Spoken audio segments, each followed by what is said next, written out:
I've been working in my journal, personal journal, and writing everything regarding my research in aquaculture and renewable energy. And took me years to do it, and I almost lost it when they towed my Nissan Sentra. The second security even accepted it that my old car they towed it. Food and energy, the most important commodities in the future. We should do some actions in research and development and innovation for the future of our children's children. From 2001 to 2007, I did my independent research and development and innovation in aquaculture from 2003 to 2007. I transferred to Aqua Farming Tech Incorporated to test my broodstock red and golden orange tilapia with the approval of Rocky Friends to test it in this farm. He is also the founder and CEO. When I was in Aqua Farming Tech, I collaborated with Rocky Friends in research and development and innovation in intensive culture system in aquaculture. Most of it are out-of-the-box ideas, and the experimentation we have done was recorded in videos and in my personal journals. Rocky Friends and me, Efren Tadiaman, had done some innovations never been tried in aquaculture. Rocky and me is the same age. We are born in 1957. We are the baby boomer. Aqua Farming Tech is the definitive leader in the industry. State-of-the-art aquaculture operations are conducted from the two farms encompassing 120 acres. Always an industry innovator. Aqua Farming Tech is the first farm with more than 60 tanks, one of the first farms to build above the ground cement tanks, and the first farm to utilize a mechanical aerator to improve the oxygenation of the water, the first farm to develop and implement method of recycling water, and the first farm to generate significant percentage of its power from solar, and the first farm to self-manufacture its own feed, and the only farm endorsed and accredited by the state of California to do and accept training and education of people about intensive culture system in aquaculture. In a world with increasingly limited land for growing food, we invest in agricultural enterprises that produce the highest possible yield per acre. We also leverage that strength by using the most efficient energy resources on the planet. It's no secret that some of the smartest investors in the world are betting on the development of highly efficient methods of growing food in smaller spaces. People like George Soros, Warren Buffett, and Bill Gates have seen the numbers and added farmland to their portfolios. Here's what they know.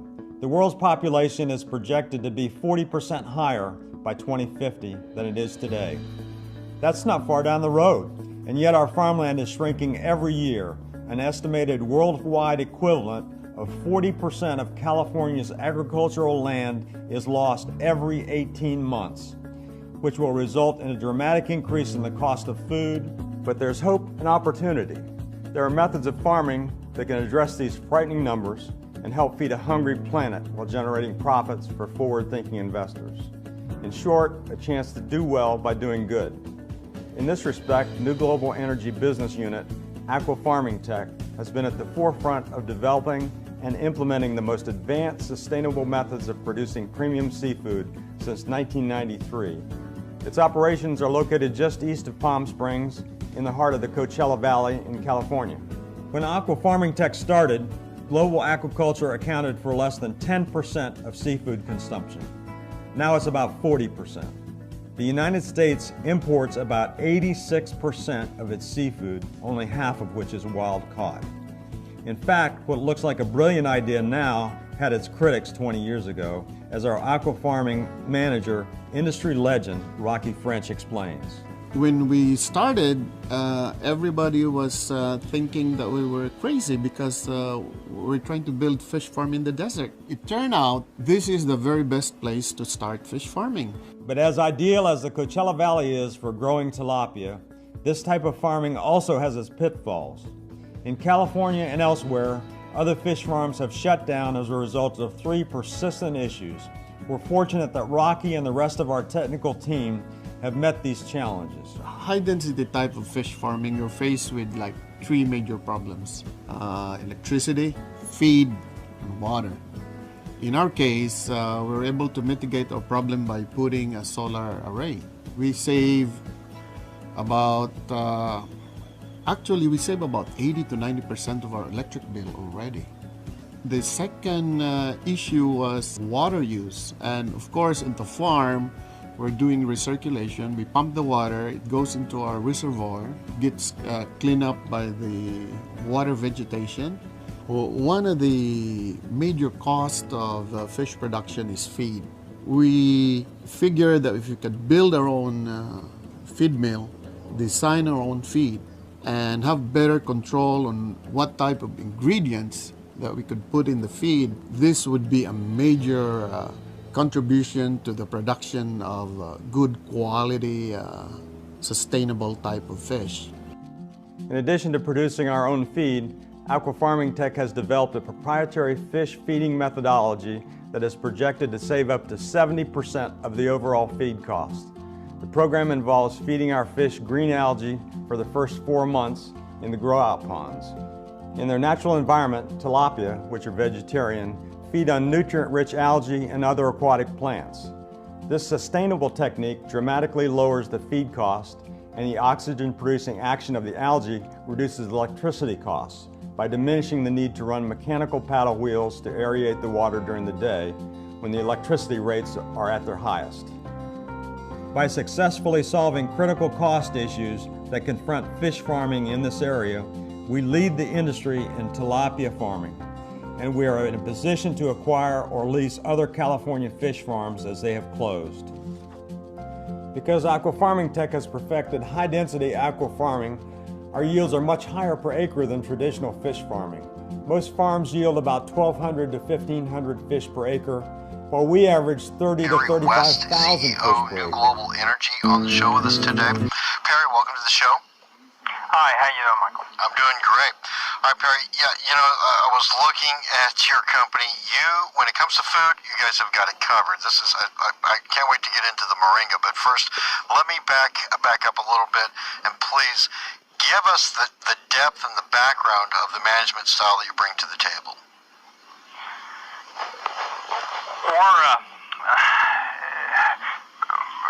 My background is primarily technology development in small public companies over the last 30 years, essentially, and we've brought that and those ideas to New Global Energy, which is basically a renewable and sustainable agriculture and aquaculture company driven by technology, and so that's been our focus, and we're trying to drive the company to focus on the acquisition of and operation of high growth assets in this industry. Well, you certainly have the portfolio taken care of. But let's get into you for a second here, because you're an attorney, you're a practicing attorney, and you have had some milestones, some success in your history. Bring some of that out before we get into New Global Energy. Their bio, what they're into, and we've got plenty of time to walk through the different parts of the portfolio that you bring up. Well, I've had some experience in a number of areas, technology related and natural resource related. I was CEO of Cambridge Energy, which was a small public E&P company with oil and gas production in Louisiana and Texas and internationally in Indonesia. I've been the CEO of Interactive Technologies, which was an interactive digital media company. That was a NASDAQ company that was listed on NASDAQ. Early on, a business partner and I started an American Financial Network, which became the largest computerized loan origination network in the country, and one of the first. Even in the days before public access to the internet, we operated our own network, and it became a significantly large company. I think we did well over $2 billion in business. We went from an idea to listing on NASDAQ early on, and I more recently have been involved with the development of concentrated solar power technology through a company called Nanogen, which concentrated in developing a solar system not related or not using PV panels, but using concentrated solar in a small to medium size marketplace. And I've brought some of that to New Global, which we expect to apply as we go along in the different acquisition of different properties. But those are some of the areas of background that may be of some interest and certainly relate to what we're doing here. Well, I can tell that you're a very modest person, but those are definitely some real strong attributes that you bring to the table: is continued success and being ahead of the curve. I wanted to bring that out for just a moment, but what led you to get into, because those are different fields, maybe the oil and gas is a natural resource, but now you're talking about farmland, aquaculture, shrimp, and then also this moringa plant or tree. I guess it's actually a tree. Let's get into that, because you're in an industry sector, as far as I'm concerned, because I'm a natural resource person from way back, and you're getting into an industry sector that there is always a demand for, and it seems to me you're a little ahead of the curve on this. Let's bring New Global Energy's bio out a little bit about what the company does, and then if we can, we'll walk through and drill down into some of the different parts of your portfolio here. Well, as I indicated, we're basically an aquaculture and agriculture company, Right. Focused on areas that we believe are sustainable and renewable, an attribute which is really an essential to the future marketplace. I think if you look at the farmland as an asset base, for instance. I'm not sure how you could hit all the bases better for an investment or a desired asset than farmland. First of all, you have growing demand. The population is expected to grow 40% by the year 2050. Significant growth in demand. You have a decreasing availability of farmland. Every year, worldwide, we lose an amount of farmland equal to about 40% of all the farmland in California. Every year we lose that. And those two things related add to ever-increasing value, and the record shows it. I mean, every year since World War II, the U.S. has had, except for 4 years, has had a steady increase in the value of farmland. And focusing on that, it's just not doesn't make sense not to become involved and lay out a business plan which focuses on farmland as part of your asset base. Let me drill down into the farmland for a minute before we switch over to agriculture. On the farmland, are there any specific crops or types of farming that you think are going to be more valuable in the future than most people would know right now?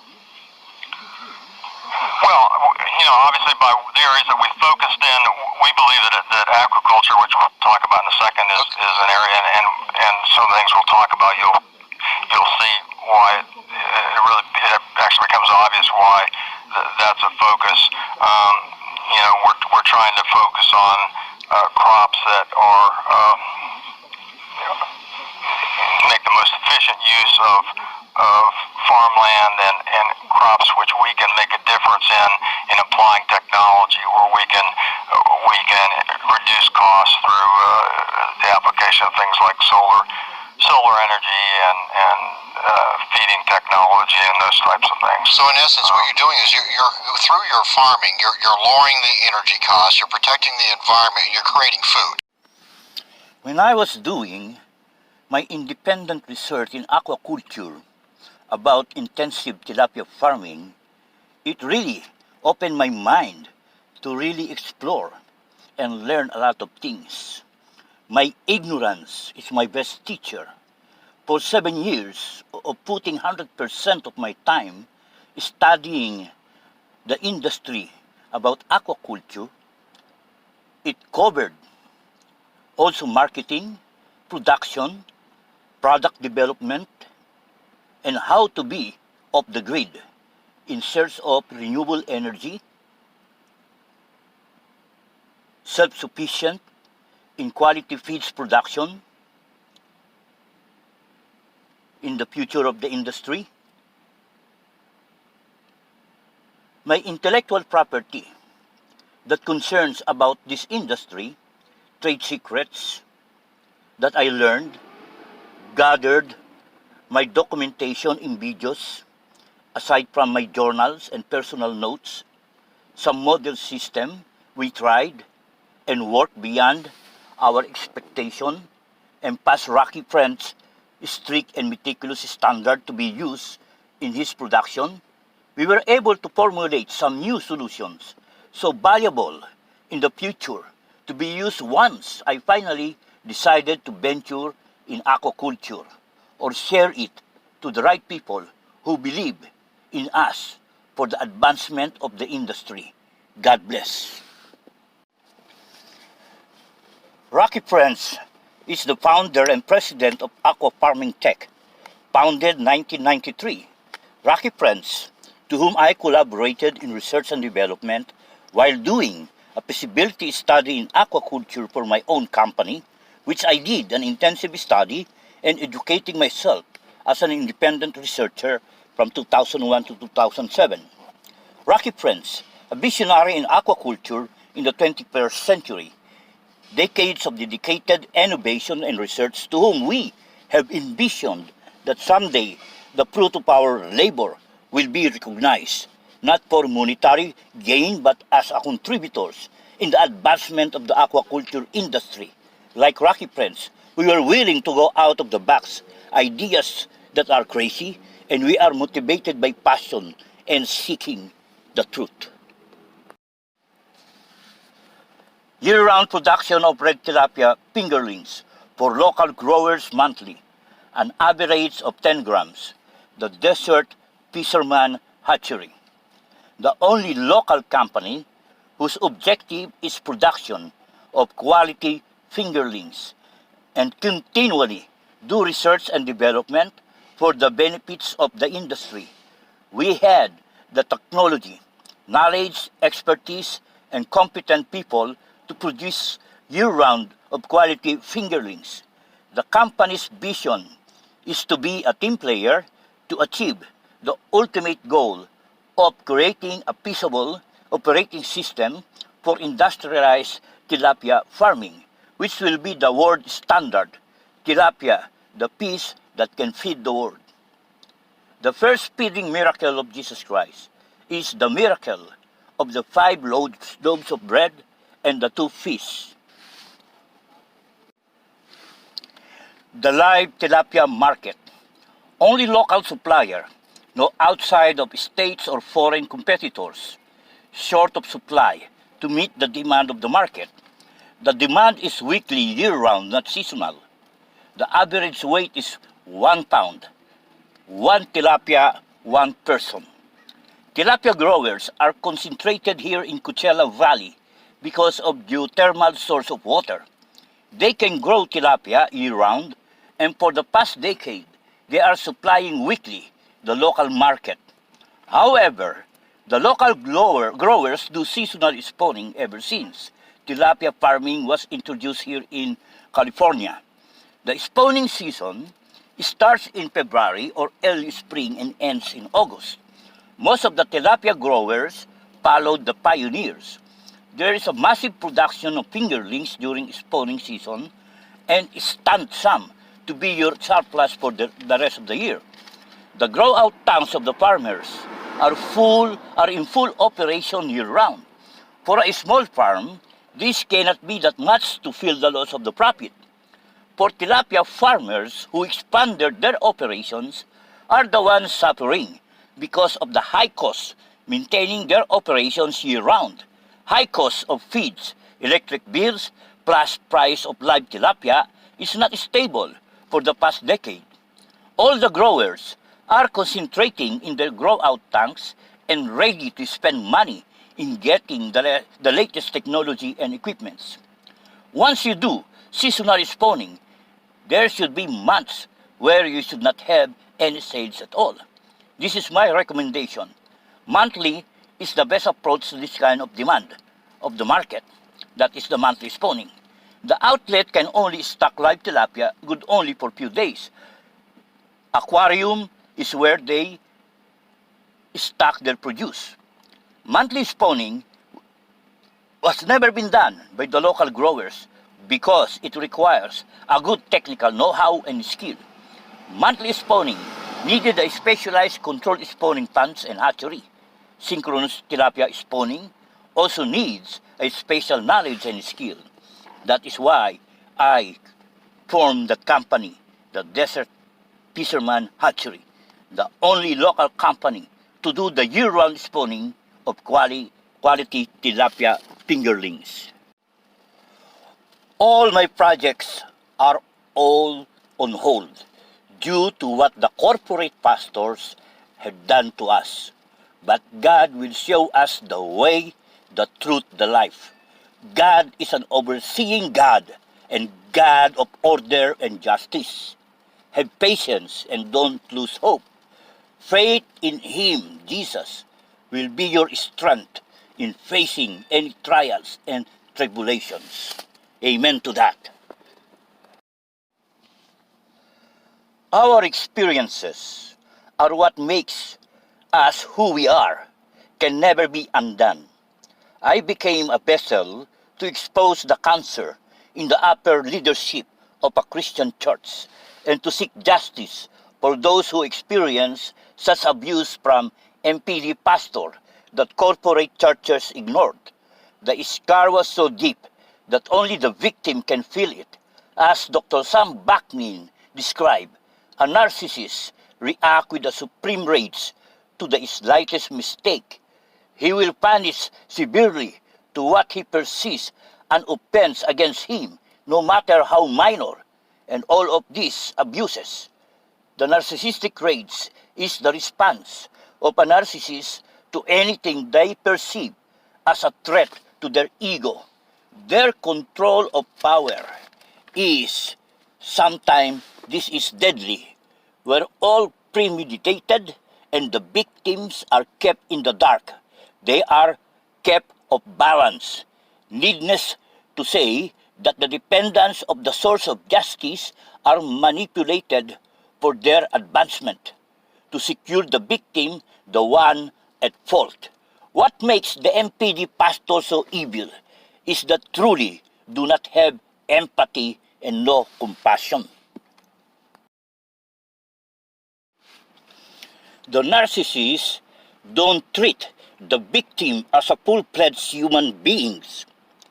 He dehumanizes them, he objectifies them.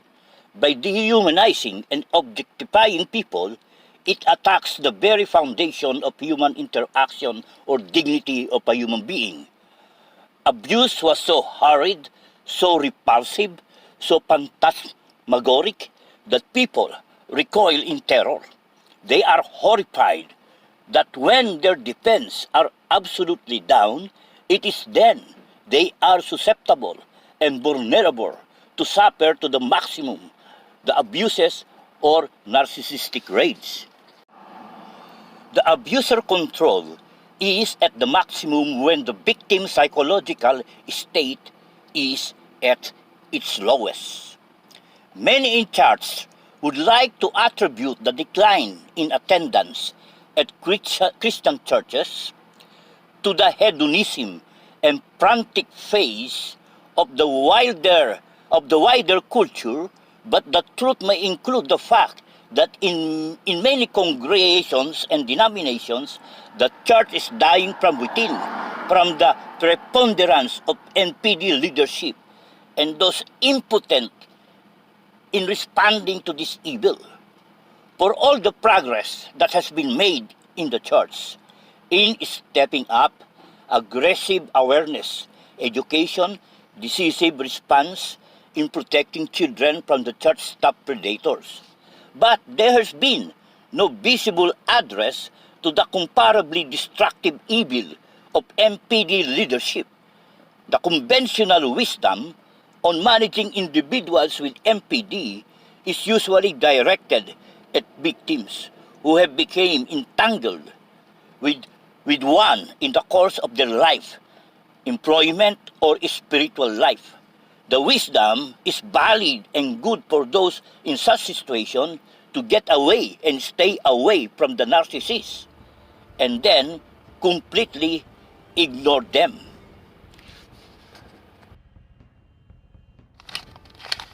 What should you do when you meet a narcissist? Run? I think run is a good solution most of the time. But what about the times where you cannot run? What if the problem is your co-worker, a friend, or even your pastor? What do you do then? Okay, you have to fight back with a stronger ego. Educate yourself. Deeper knowledge is the way. Narcissists are shallow and go to the topic or something that they know nothing. This is an option can ultimately be an ego defense of your own. By running only shows you cannot handle the conflict. Fighting back is about protecting other people and things you care about, not your ego. Fighting to protect your ego is not going to help. Given that you can't help someone who needs help, I think the most important response is how does that sobering fact motivate you to act, given the limits of one's own capacity. Okay? Personality disorder have not been shown to be due to lack of particular chemical or organic process, but are largely under the direct control of the person who cooperates with it.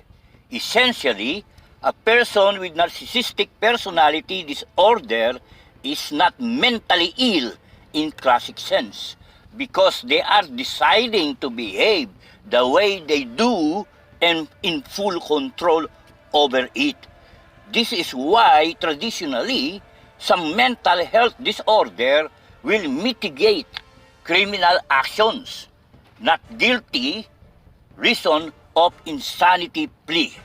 But personality disorder are no defense, and make no mistake that the vast majority of interpersonal behaviors that NPD pastors are evil. Another person or individual for the NPD pastor are but objects or toys, an obstacle to everyone. What makes the MPD pastor so evil is that truly do not have empathy and no compassion. Ordination is an ideal place for MPD individual, especially those pastors that are licensed by this mega corporate church. They treat it as a job, not a calling.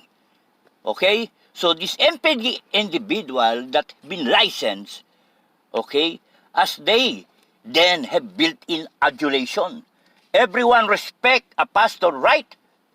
Okay, that is a perfect cloaking device. The job, the church, the congregation is perfect for MPD individual. A narcissistic place that is the church property and the pathological narcissistic supply. Now it's my duty to retain back our reputation and dignity, whatever is taken from us by this manipulative band of deceivers. We are independent church, and our founding pastor was Dr. Reverend Nene Ramientos. After a few months of pastorate at Eagle Rock, I formed a new congregation named Faith Bible Church of Los Angeles. It was 1985. At first, we met in homes. As our membership grew, we met in rented church halls. Our membership grew steadily as more people joined us, mostly as a result of our home Bible study groups. Later, my son, Pastor Joseph, took over the pastorate a permanent building was established in Zambali, Los Angeles area. And that is the 12055 Wicks Street, Zambali, California. And that property is a 4 acres property originally is owned by a Baptist church. That is the reason to 2013, Dr. Ruel Tica became our guest because he thought that it's still a Baptist church. But we opened our door and let him share his testimonial, like our founding pastor, Dr. Rene Ramientos. Man, once you read his book about his life, his testimonial about how he became really a disciple, an ambassador, a minister of Jesus Christ in further the gospel and sharing it to the whole world. Okay?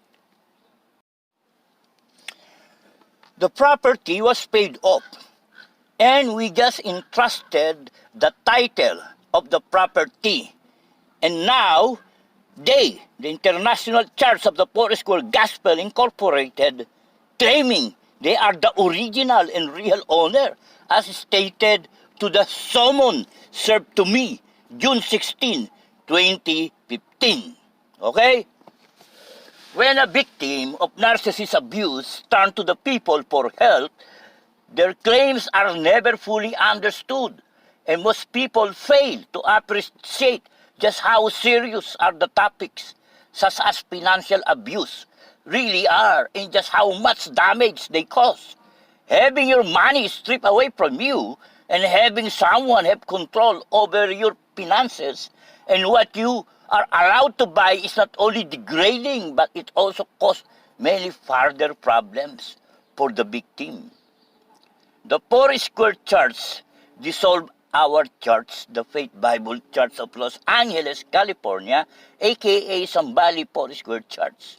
And the new pastor church name is officially the only existing church to the property, especially when he put in their website and he announced their 4th church anniversary, and that is March 24, 2015.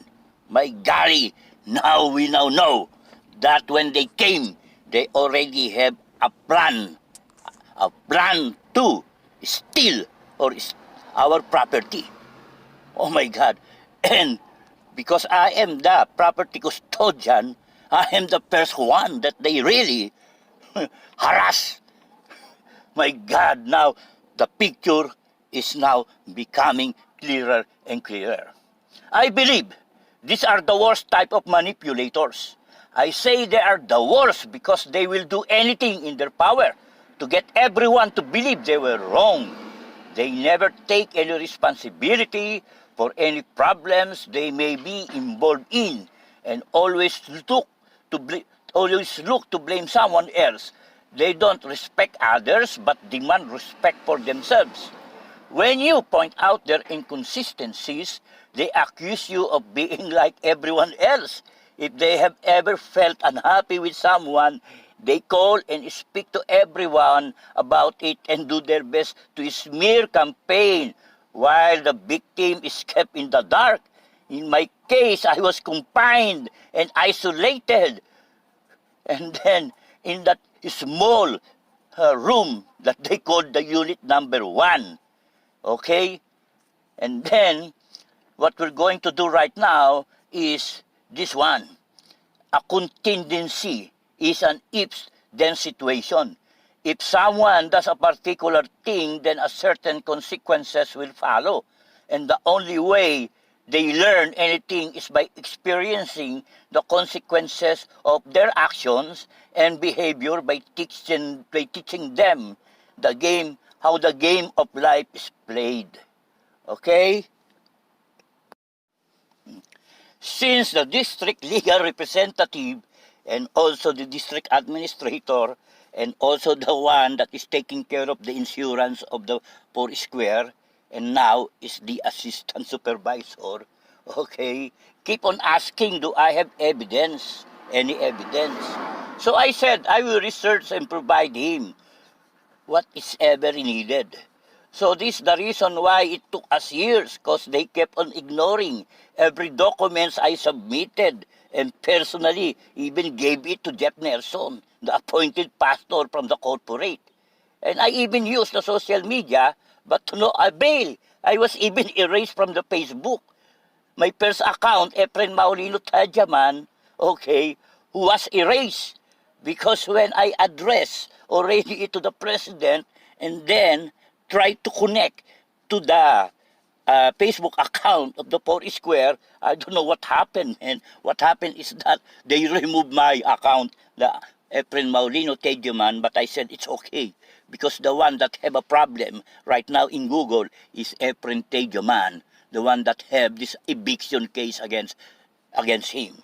So now, when I mentioned to the district administrator, by not immediately correcting the problem, I was subjected to, due to that I have to endure narcissistic grades.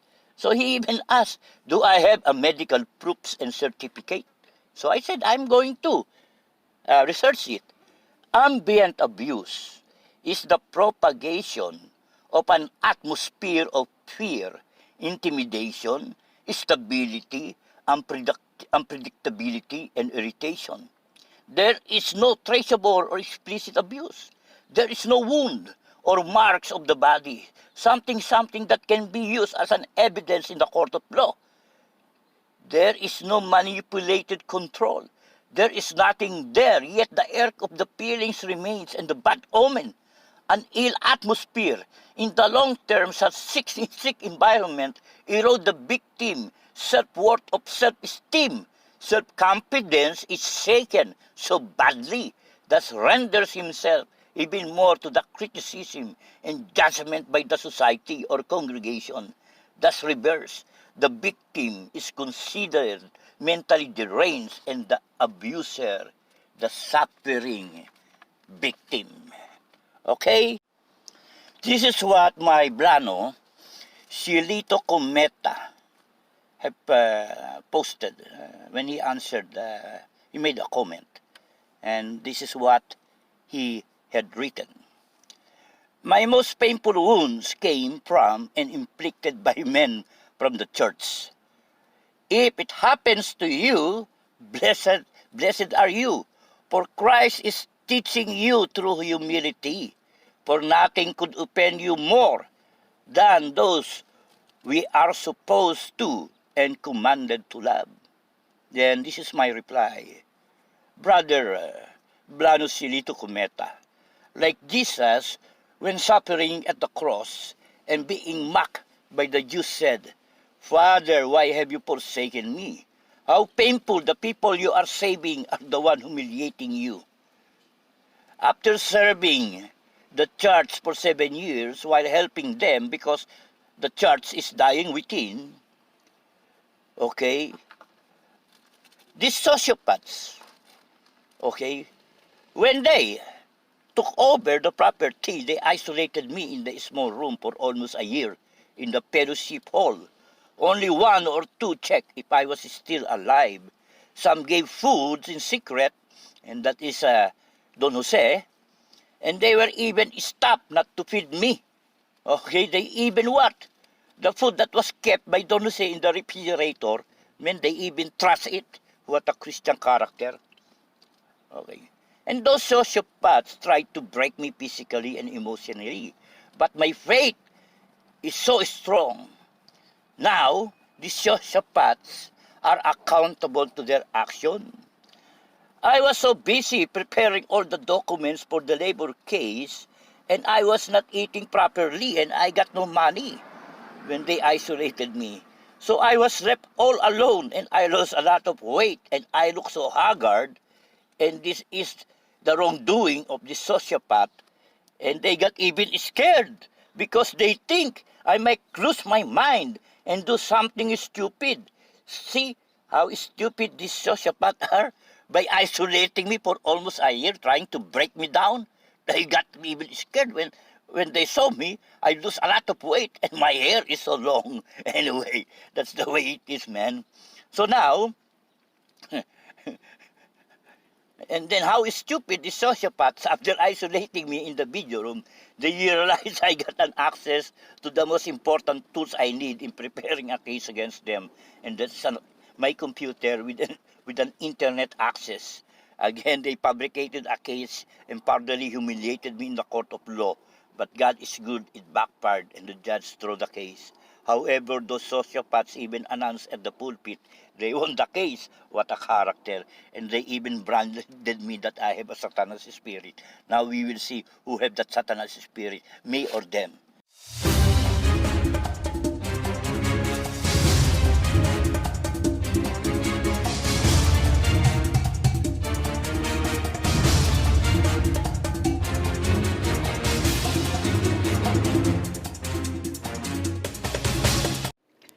When this court record for residential eviction case came out last April 2018 in Google, it was so devastating because it will affect my character, my reputation, my good name, and even my credit score evaluation.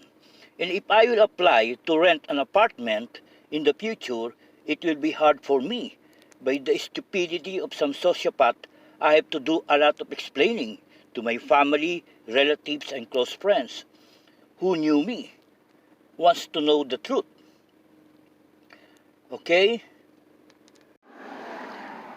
What is the probability that I will be charged to pay them $16.66 per day by taking possession, according to them, of unit number 1, in which the truth of the matter is where they detained and isolated me for almost a year. And for those saved Christians, by faith will show the glory of God in them, and exposing the goats and the wolves whose allegiance is to Satan. Their wrongful actions, the number of the beast 666 will be manifested. Amen and amen. The mark of the beast 666. In the book of Revelation, chapter 13, verse 18, this call for wisdom. Let the person who has insight calculate the number of the beast, for it is the number of man, that number is 666. It symbolizes the perfection of man's overall system that is separated from God and under the constant influence of the Satan, the devil. In John chapter 2, from verse 15 to 17, do not love the world, nor the things that are in the world. If anyone loves the world, the love of the Father is not in him, because everything that is in the world, lust of the flesh, and lust of the eyes, and the pretentious pride of physical life is not from the Father, but is from the world. And the world and its lust is passing away, but the one who does the will of God abides forever. In one God we trust. Because we are in the image of God, each human individual possesses the dignity of a person who is not just something but someone.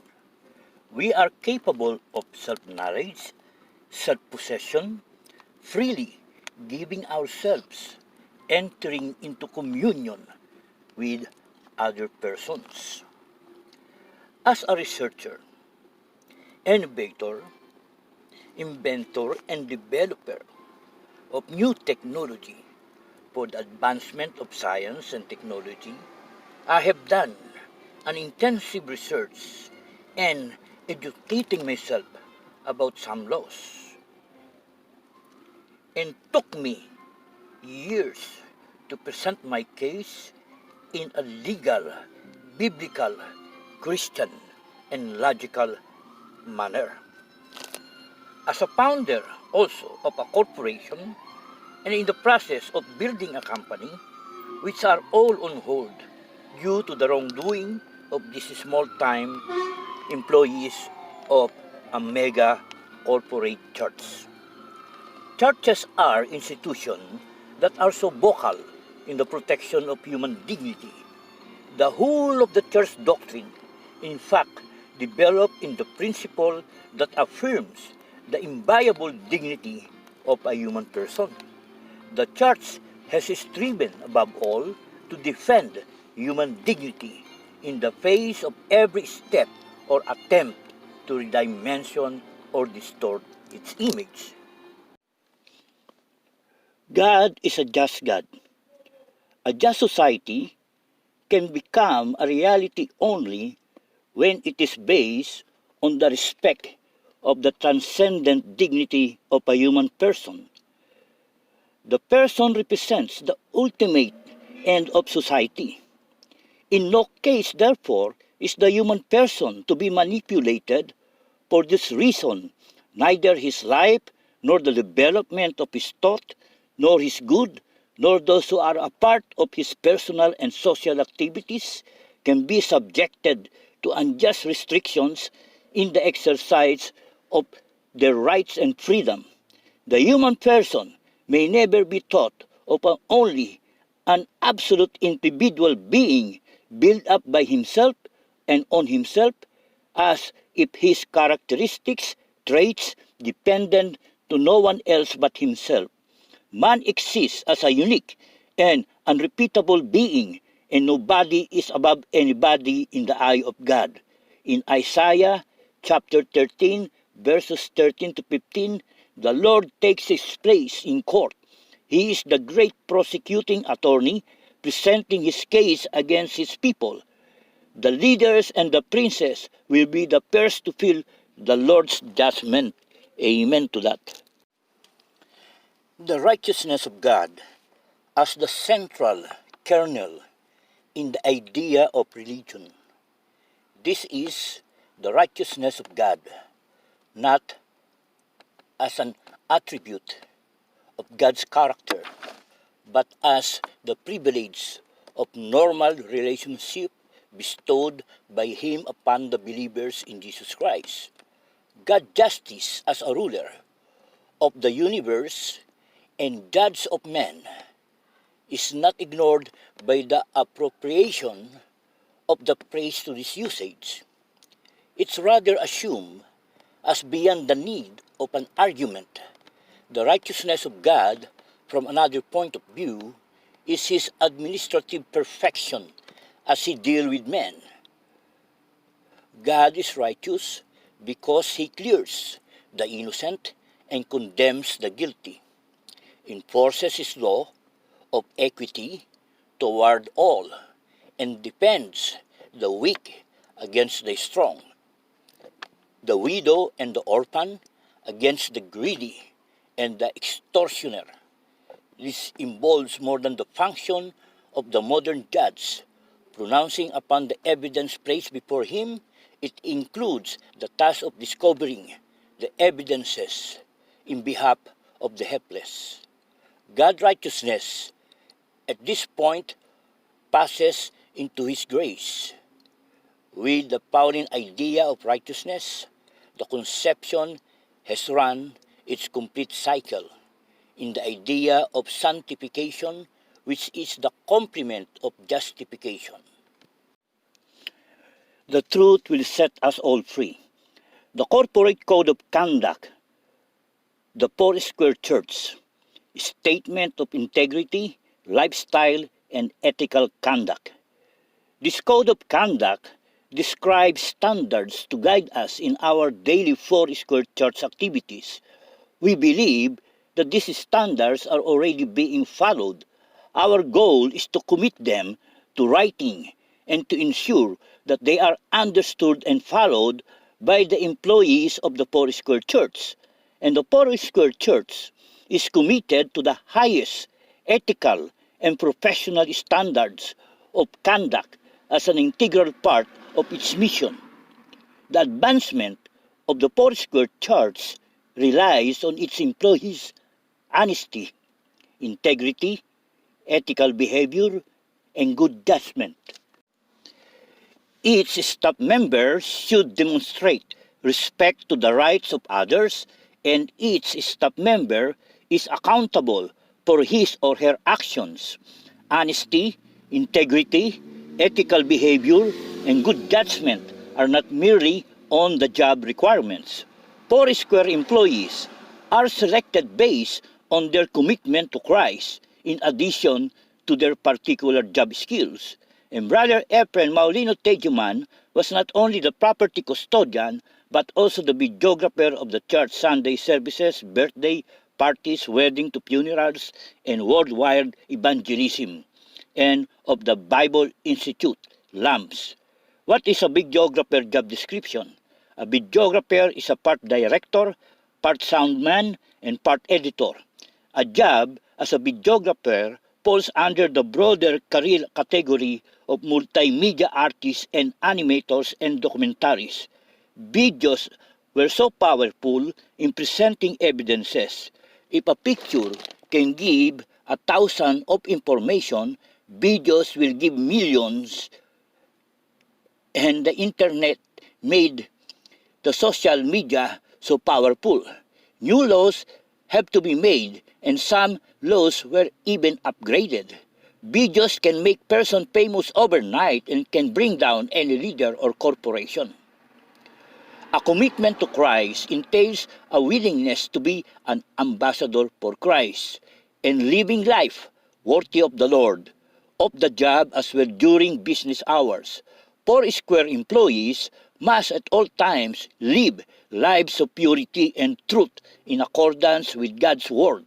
Each staff member is responsible for living in a manner that is in keeping with scriptural standards of conduct acceptable in God's sight. This is not just a matter of representing the Foursquare Church well, it is a matter of representing the Lord. All funds and property received and administered by the church-wide organization are entrusted to the Foursquare Church by God through the faithful financial support of Foursquare members and friends. The highest degree of stewardship and fiduciary responsibility is expected of all staff members, including the receiving, reporting, and use of funds, property, and time. Employees are responsible for complying with applicable laws, regulations, and church-wide policies and procedures. Standard of conduct. Employees of the International Church of the Foursquare Gospel have a twofold responsibility. Number one, to represent well our Foursquare churches, Foursquare ministers, and Foursquare members throughout the world. Number two, to be a model of biblical standards of ethical, moral, professional conduct when carrying out the business of the International Church of the Foursquare Gospel. A reputation for integrity, fairness, and openness is one of the most difficult assets to earn and one of the easiest to lose. We do not intend to lose it. We wish to maintain the confidence of our pastors, members, employees, lending institutions, suppliers, and other constituencies. In our communication and in our conduct, we will be clear and without guilt, avoiding exaggeration, overstatement, and boastfulness.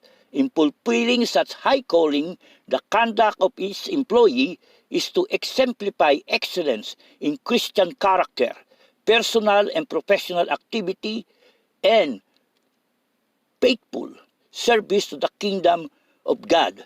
While it is hope and believe that everyone at Foursquare will always fulfill this obligation in a manner consistent with all laws. There may come a time when an employee believes that the law has not been followed. If an employee reports any such conduct to the appropriate authorities, Foursquare will not take any adverse action or retaliate against this employee. Any employee who is concerned about the legality of any activity is encouraged to discuss the concern with any member of management, up to including the president of the Foursquare. Okay, Hector, because he did not pay the tithes to the district, So he was forced to resign.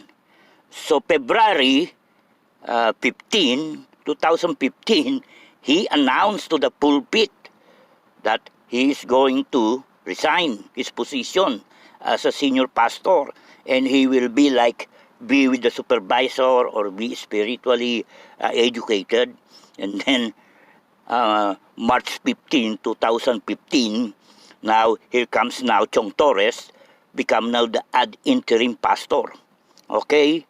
And then Jeff Nelson, okay, when he announced in their website their 4th year anniversary 2019, okay, he said in their website it's March 24, 2015. That is the start of the Hope Fellowship, a 4-square church that's now occupying that property that belongs to us. So he is a squatter. It took us almost 7 years to renovate, repaint, put it to code, the existing structure. And then when they came, they just took it like that. What a character. What kind of people are these? And it's an evidence also that there are 10 churches that is using our property as their sanctuary in worshiping that one God that we believe in. 10 churches that is willing to be part of the organization, that these corporate people, when they came, they kick us all, including these 10 churches. Now, they don't. And this video was taken when 2014, when Barry Press is reporting the progress report on the financial status of the Faith Bible congregation. One of the most important resource of any congregation or a church, first are the members, and then secondly is their property, the property of the congregation. And the property of the Faith Bible congregation here in Sun Valley that they paid off, okay, is a 4 acres property. And the back is a 2 acres vacant lot. That is where we started to plant moringa year 2012 as part of our financial income that we can get, because and then do some research and study also about moringa, what it can do in science and in medicine. And mind you, when they came, the corporation, they uprooted everything, man. Even the moringa we planted. So we lost a lot of money already. Now is the year 2020. And now here is the evidence. Okay, because I planted moringa 2003 in the 2 acres in Mecca. That is the part of the aqua farming tech. And now, now you see how much money can moringa, the income. Now this is now the evidence. And then this is the charts, how it looks when they took over 2015. And then I don't know now what is the condition of the church after 5 years. And this is a good, as a researcher, this is a good comparison. Because when you do research, it will take you about 2 to 5 years. And now let us see. When the corporation took over, comparing it when we are the one running it, our property.